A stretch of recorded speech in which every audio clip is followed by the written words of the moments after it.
Bismillah, semoga cerita ini tidak menjadikanku riya. Semoga Allah Subhanahu wa Ta'ala meridhoi. Amin. Tulisan ini karena manusia punya sifat pelupa. Semoga dengan adanya tulisan ini, kenangan dan rasa yang ada dalam cerita ini bisa terus terasa setiap kali membacanya. Raudhah, taman surga. Antara rumahku dan mimbarku adalah di antara taman surga. Hadis riwayat Bukhari nomor 1196 dan Muslim nomor 1391. Seperti jamaah umroh lainnya, setiap jamaah akan diberikan fasilitas 1 kali kesempatan untuk ke Raudhah bersama dengan rombongannya. Setiba di Madinah, Kamis tanggal 7 September 2023 sekitar pukul 20.30 waktu setempat, kami langsung diajak ke pelataran Masjid Nabawi untuk sholat jamaah. Jumat 8 September 2023, agendanya adalah full memperbanyak ibadah di Masjid Nabawi. Setelah paginya orientasi sekitaran masjid, berkeliling masjid, dan mengunjungi tempat-tempat di sekitarnya yang memiliki sejarah. Jumat merupakan hari raya umat Islam, di mana di dalamnya terdapat waktu mustajabah, di antaranya yaitu setelah asar sampai sebelum maghrib. Oleh karena itu, sudah diinformasikan bahwa jamaah pada hari Jumat akan lebih padat dari biasanya. Selesai dari orientasi Masjid Nabawi, aku putuskan pulang ke hotel untuk istirahat sambil menunggu waktu zuhur. Hal ini berbeda dengan ketiga temanku yang memilih untuk menunggu di masjid. Aku bergegas lebih awal ke masjid dengan harapan bisa dapat shaf di dalam masjid, karena saat siang di pelataran masjid cukup panas. Alhamdulillah aku bisa masuk masjid dan dapat shaf walaupun dekat dengan pintu masuk dan cukup berdesakan. Hal ini berbeda dengan yang aku harapkan, yaitu shaf dengan karpet hijau tebal dan wangi serta dekat dengan air zam-zam. Allah berikan ujian kesabaran kepadaku. Di tengah hiruk-pikuk jamaah yang masuk lalu lalang mencari shaf, alhamdulillah aku sudah dapat shaf walaupun dengan pikiran kurang tenang, karena ini pertama kalinya aku sendiri dan di kanan kiriku bukan jamaah dari Indonesia. Dasar aku yang suka kepikiran, pikiranku ini kurasa menambah aku jadi lebih lelah. Alhamdulillah, walau bukan orang Indonesia, sebelah kananku orang Irak dan sebelah kiriku orang India, tapi aku lupa nama mereka. Masya Allah, mereka baik, ramah dan melindungi. Aku jadi bisa lebih tenang dan nyaman. Perempuan Irak yang duduk di sebelah kananku baik sekali.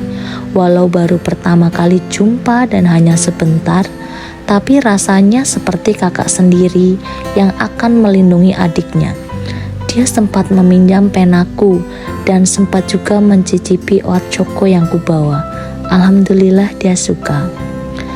Alhamdulillah jamaah sholat Jumat selesai dan Masya Allah masjid padat sekali jamaah sehingga perlu kesabaran dan hati-hati saat keluar masjid.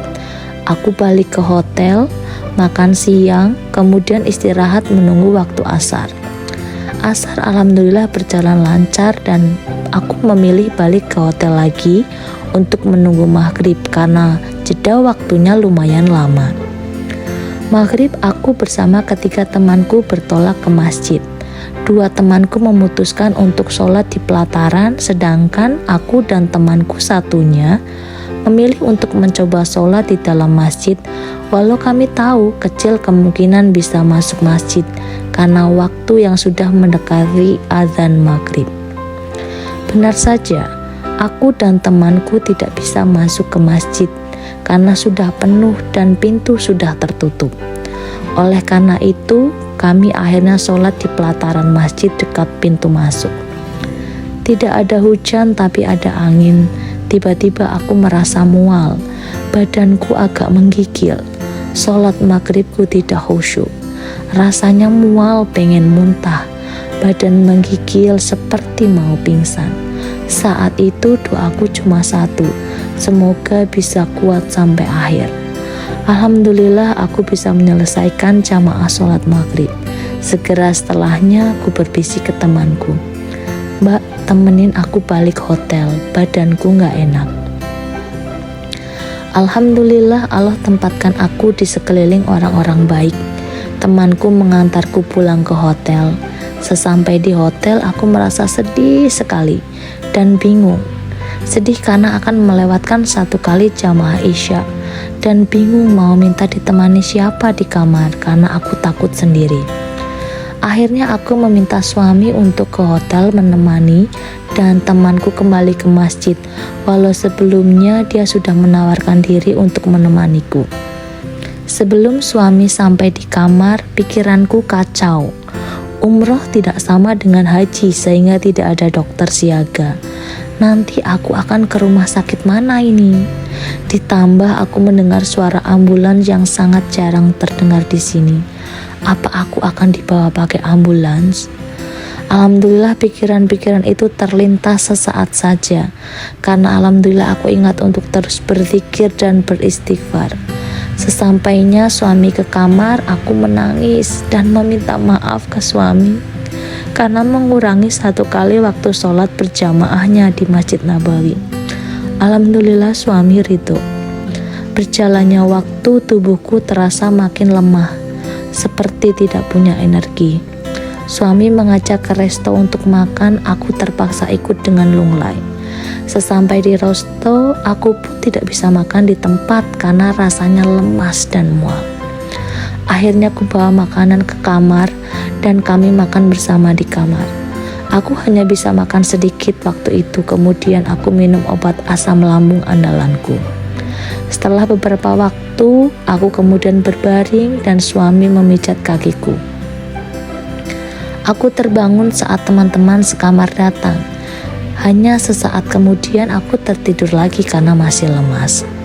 Sekitar jam 12-an malam, kalau tidak salah, aku terbangun untuk ke toilet, kemudian kupaksakan untuk membersihkan diri, cuci muka dan gosok gigi. Setelahnya aku tidur lagi karena masih lemas juga. Aku sedih lagi karena aku akan melewatkan raudhah, karena aku masih lemas. Aku pun membesarkan hati sendiri. Gak apa-apa, gak ke raudhah, kan dulu udah pernah. Pengumuman untuk persiapan ke raudhah sudah diumumkan sebelumnya, bahwa jamaah kumpul di lobi hotel pukul 3.30. Sekitar pukul setengah 3 kalau nggak salah, aku terbangun dan melihat teman-teman sekamar sudah mandi dan bersiap-siap untuk ke raudhah. Aku makin sedih. Ku WA suami untuk meminta pertimbangan dengan sudah menginfo sebelumnya kalau aku masih lumayan lemas, tapi sudah lebih baik dari semalam. Aku berharap suamiku akan menjawab, "Sudah, istirahat saja, nggak apa-apa."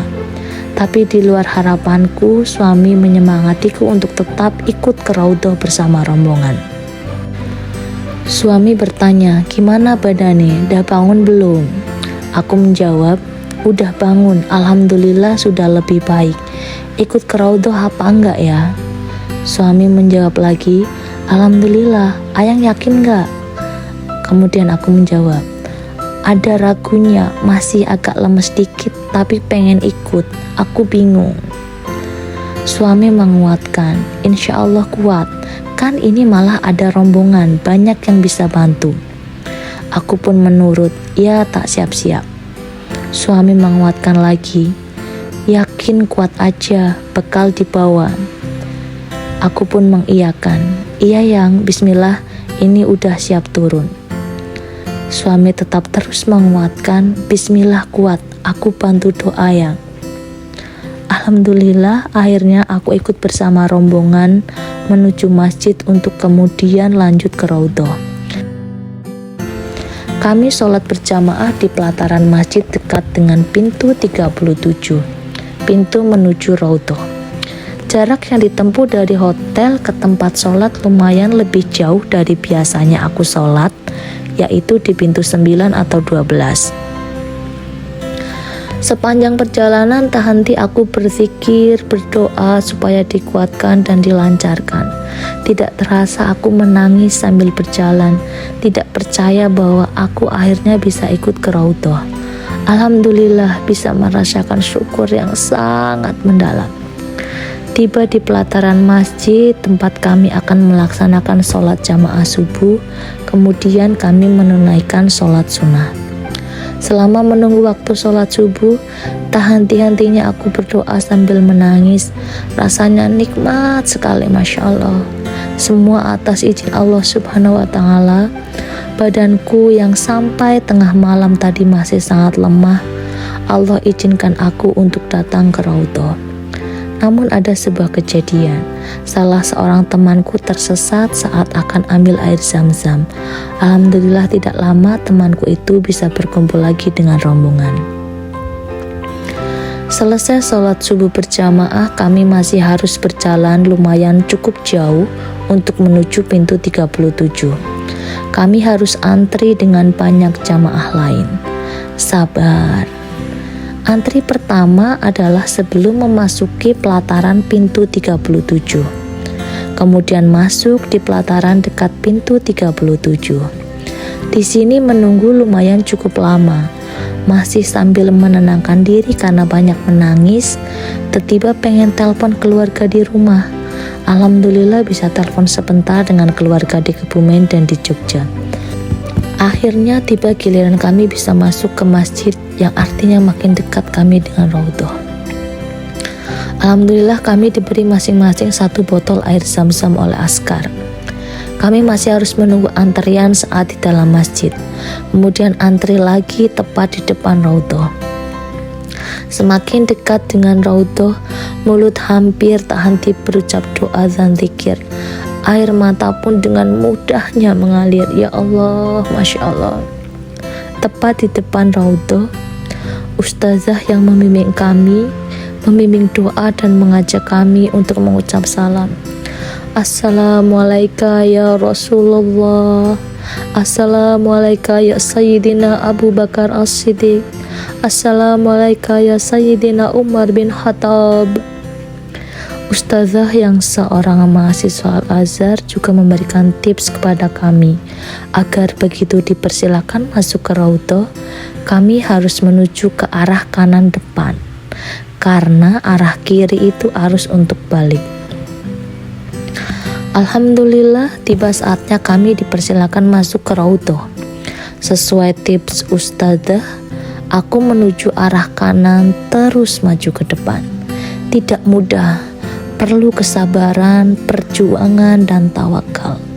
Alhamdulillah aku dapat tempat untuk sholat dengan nyaman dan dapat bersujud dengan lapang juga, serta berdoa cukup lama. Bersyukur tak terkira ya Allah atas semua yang terjadi padaku. Pasti semua pernah merasakan saat kita merajuk atau bermanja pada orang yang kita sayangi dan menyayangi kita. Rasa tersebut mungkin hanya sepersekian dari rasa saat di Raudhah. Bayangkan kita dipeluk erat sekali, sangat erat oleh Sang Pencipta Allah Subhanahu wa Ta'ala dan kekasih penuh cinta Rasulullah Muhammad Sallallahu Alaihi Wasallam. Alhamdulillah ya Allah, aku bisa ke Raudhah. Ketika keluar, aku dan temanku saling memeluk, sama-sama mengucap syukur atas nikmat Raudhah yang luar biasa. Temanku bercerita takjub kalau tadi ternyata seseorang yang di depanku tiba-tiba berpindah ke tempat lain seakan memberikan tempat lapang untukku bersujud ketika di Raudhah. Masya Allah, jujur aku nggak tahu akan hal ini. Yang aku tahu hanya Allah memberikan tempat yang nyaman untukku ketika di Raudhah. Dan ternyata Allah mengatur dengan sangat indah tanpa kusadari. Alhamdulillah ya Allah, Masya Allah.